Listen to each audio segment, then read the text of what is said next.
देखने के बाद अनिल दुबे का खून सूख गया है, लेकिन केपी मलिक आज बोलेंगे। मलिक साहब, स्वागत आपका। मैं आपसे जानना चाहता हूं, मैंने ऐसा कौन सा नाजायज प्रश्न इनसे पूछ लिया कि ये भड़क गए मेरे ऊपर? अनिल दुबे बताओ, मैं गलत कहा? केशव मौर्य जाएंगे, नामांकन कराएंगे, इनके नेता ना आएंगे और कह रहे सब मीडिया नहीं डिसाइड करेगी। अरे क्यों नहीं करेगी भाई, बताइए मलिक साहब। अरे मित्र अनिल दुबे जी से गलत सवाल है आपका। देखिए, राष्ट्रीय लोकदल के राष्ट्रीय अध्यक्ष हैं जयंत चौधरी, तो वो अपने समकक्ष के साथ जाएंगे ना। तो कल प्रधानमंत्री की रैली बिजनौर में भी है, चांदपुर में, और अमरोहा में भी उनकी रैली है कल। उसमें जयंत चौधरी रहेंगे मोदी जी के साथ। तो आप क्या चाहते हैं कि वो हर एक के साथ आ जाएं? वो किसी मंत्री के साथ, छोटे कार्यकर्ताओं के साथ जयंत चौधरी घूमे? आप क्या डिमोशन कर रहे हैं यहाँ पे अनिल दुबे जी का? तो आज हम अनिल दुबे जी के साथ हैं और बहुत अच्छा किया जयंत चौधरी ने। सर आपने तो यूटर्न मार दिया सर। ऐसे ही होना चाहिए, समकक्ष के साथ आएंगे ना। जिस दिन अमित शाह जी आएंगे, जिस दिन जो है नड्डा जी आएंगे, उस दिन जयंत चौधरी आपको वहां दिखेंगे। इसके अलावा अगर कोई और व्यक्ति जाएंगे, चाहे वो बागपत क्यों ना हो, चाहे बिजनौर क्यों ना हो, वो बिल्कुल नहीं जाएंगे, मथुरा भी नहीं जाएंगे वो।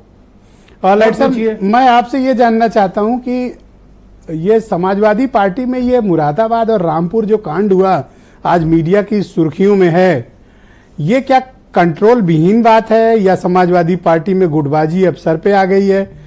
ये बीजेपी से लड़ने से पहले तो खुद ही लड़ रहे हैं आपस में।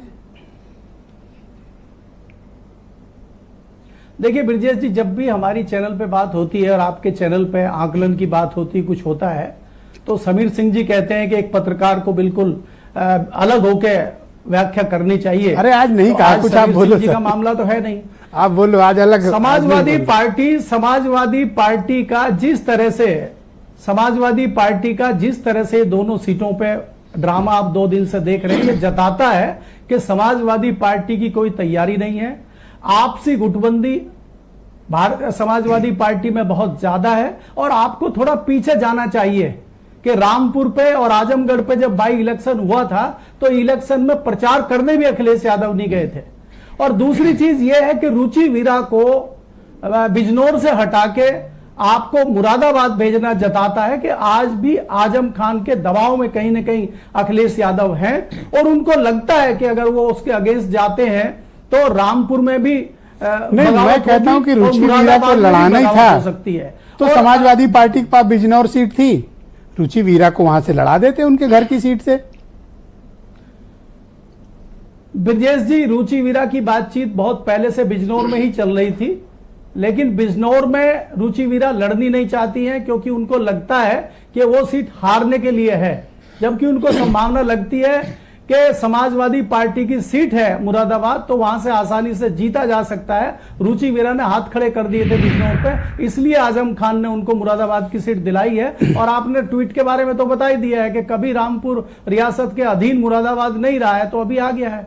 नहीं, जावेद अली की मैं ट्वीट का अप्रिशिएट करता हूं। एक लाइन में बंदे ने लिखा, लेकिन करोड़ों की बात लिख दी। मैं तो हिस्ट्री पढ़ी है सर, वाकई में मुरादाबाद कभी, और एक दिन मनीष जी भी बता रहे थे, मुरादाबाद कभी भी रामपुर के नवाबों के अधीन नहीं था। जी देखिए ब्रजेश जी, इस तरह के जो बातें कह सके, जो रख सके, तमाम पार्टियों में होने चाहिए। और आप अगर देखेंगे, मैंने एक खबर भी लिखी थी ब्रजेश जी, अगर आप तक पहुंची हो, कि अखिलेश को भी कुछ चाटुकारों ने घेर रखा है और धरातल की जो चीजें वो अखिलेश तक नहीं पहुंच पा रही हैं, और कहीं ना कहीं जो चाटुकार हैं उनको घेर कर रखते हैं। वो किसी जिलाध्यक्ष को, वो किसी क्षेत्रीय नेता को अखिलेश के सामने नहीं बोलने देते, नहीं बात करने देते।